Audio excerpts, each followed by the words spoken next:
নমস্কাৰ পুনৰবাৰ সকলোকে মোৰ চেনেললৈ স্বাগতম জনাইছো। আজি মই ক'ত আছো এয়া চাব পাৰে। আজি মই আছো ৰেলৱে ষ্টেচনত। এইটো বৰুৱা বামুণগাঁও ষ্টেচন হয়। ইয়াত লিখা আছে বৰুৱা বামুণগাঁও। তো মই ইয়াতে আছো, মানে আজি যাম গুৱাহাটী। ফাৰ্ষ্ট টাইম গুৱাহাটীলৈ যাম। গুৱাহাটীৰ পৰা মই যাম দিল্লীত। তা মই সম্পূৰ্ণখিনি ভিডিঅ'ত আপোনালোকক দেখাই থাকিম। তা আপোনালোকে আগলৈ এনেকৈ ভিডিঅ'টো চাই থাকক আৰু এতিয়ালৈকে যিসকলে মোৰ চেনেলটো ছাবস্ক্ৰাইব নাই কৰা চেনেলটো ছাবস্ক্ৰাইব কৰি লওক। তো বলক দেৰি নকৰি মই মোৰ ভিডিঅ'টো আৰম্ভ কৰোঁ।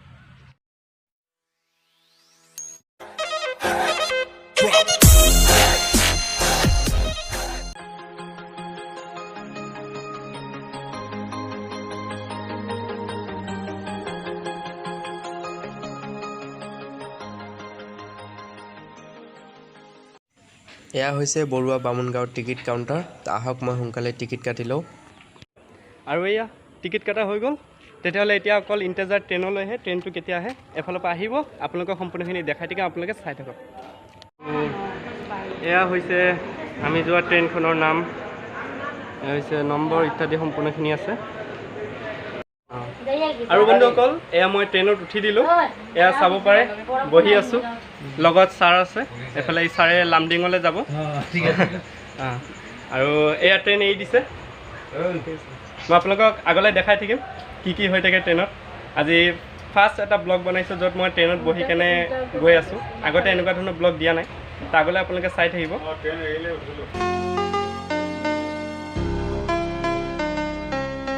আৰু এতিয়া গোলাঘাট আহি পাই গ'লোঁ। পূৰা 1 ঘণ্টাৰ ভিতৰত আহি গোলাঘাট ইয়াত পাই গৈছেহি। আৰু গোলাঘাট ষ্টেচনৰ পৰা এৰিও দিলে। ইয়াত মানুহ খুবেই কম, বৰ বেছি ভিৰ নাই জেনেৰেলতো।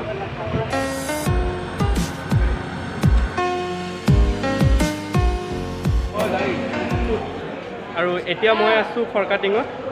চাব পাৰে ফৰকাটিঙৰ দৃশ্য।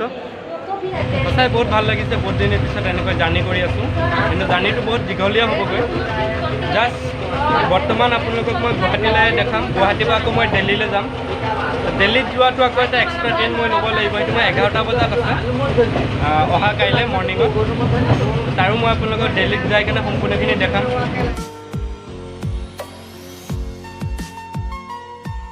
আৰু এতিয়াই এই ট্ৰেইনত বহুত ডাঙৰ এটা দুৰ্ঘটনা হ'লেহেঁতেন। এই মহিলাজনীক চাব পাৰে আপোনালোকে। এই মহিলাজনী মানে ট্ৰেইনত উঠি থাকোঁতে তলত পৰি গ'লহেঁতেন, কিন্তু কিবাকৈ বাচি গৈছে। সেইকাৰণে মই কওঁ কেতিয়াও যাতে এনেকৈ কোনো নুঠে ট্ৰেইনত। যদি আপোনালোকে কেতিয়াবা চলন্ত এটা ট্ৰেইন কোনো ক্ষেত্ৰত যদি আপোনালোকে ৰখাবলগীয়া হয়, তেতিয়াহ'লে এই ট্ৰেইনৰ ভিতৰত থকা এই যিটো চেইন দেখিছে, চেইন পাত আপোনালোকে টানি দিব। তাৰ ক্ষেত্ৰত কিন্তু 1000 টকা আপোনালোকে জৰিমনা ভৰিব লাগিব।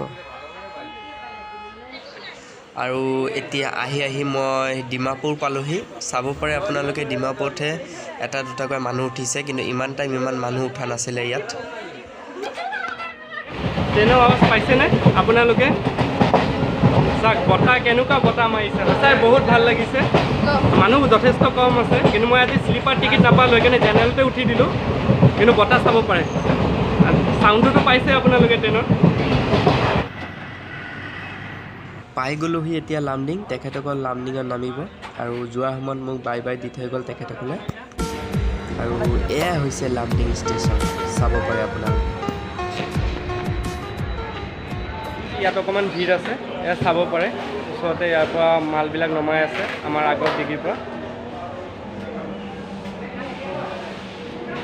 কিন্তু ট্ৰেইনটো এতিয়াও আপোনাৰ ৰাইট টাইম আছে, ৰাইট টাইমতে আহি আছে সম্পূৰ্ণৰূপে। আৰু এনেকুৱা আমাৰ ছাৰসকল আছে ইয়াত সম্পূৰ্ণৰূপে এনেকৈ ডিউটি দি আছে। আৰু এতিয়া ৰাতিপুৱা বজাত 3:30 আৰু মই পাই গ'লোহি গুৱাহাটী ৰেলৱে ষ্টেচন। তেতিয়াহ'লে আপোনালোকক মই দেখালোঁ যে গোলাঘাট টু গুৱাহাটীৰ জাৰ্ণি, কিন্তু এতিয়া আপোনালোকক বাকী আছে দেখাবলৈ গুৱাহাটী টু দিল্লীলৈ। তাৰ আগলৈ ভিডিঅ'টো চাই থাকিব, কিন্তু আজি মাত্ৰ ইয়াতে সমাপ্ত কৰিছোঁ।